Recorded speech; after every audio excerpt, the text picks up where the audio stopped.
আসসালামু আলাইকুম।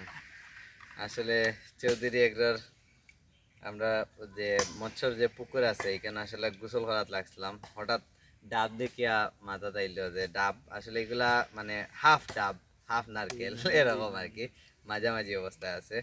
এখন আমরা এগুলা খাটমু খাইমু, একটা অলরেডি খাটা চলের, আর এখন আমরা এগুলা খাইমু। আর আসলে মানে প্রায় 2 ঘন্টা থেকে গোসল করি, আর মানে এনজয় আজকে মানে যা আছে সব এনজয় করি আর। আসলে এটা বাস্তব যে বন্ধু হয়েছে, যেটা আসলে অনেকদিন পরে আমরা দেখা। আর আসলে এলার সময় দীর্ঘ সময় আমরা কাটানি হয় না, তাই আমরা আজকে একসাথে সাঁতার কাটলাম। আর সাঁতারের এক পর্যায়ে শেষের দিকে আমরা এই পুকুরের পাড়েই মানে ডাব গাছ, তো এখান থেকে আমরা ডাব ফাটিয়ে আমরা এখন ডাব খাইম। আসলে খুব ভালো লাগছে আজকের মুহূর্তটা।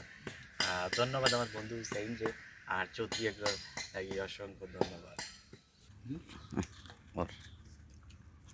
ডাব খাইয়া ন্যাচারাল এই যে ডাব আসলে স্বাস্থ্যর লাগে খুব উপকারী। আর এই যে এখন গ্রীষ্মকালীন সময় এই ডাবটা দুপুরবেলা আমরা খাইলাম বন্ধু হুসাইনর এই চৌধুরী এগ্রোর ফিশারির পাড়ের যে ডাব, খুব ভালো লাগছে। আর আসলে এটা খুব উপকারী শরীরের লাগে। রাইতে খাওয়াইছো নি আমার তো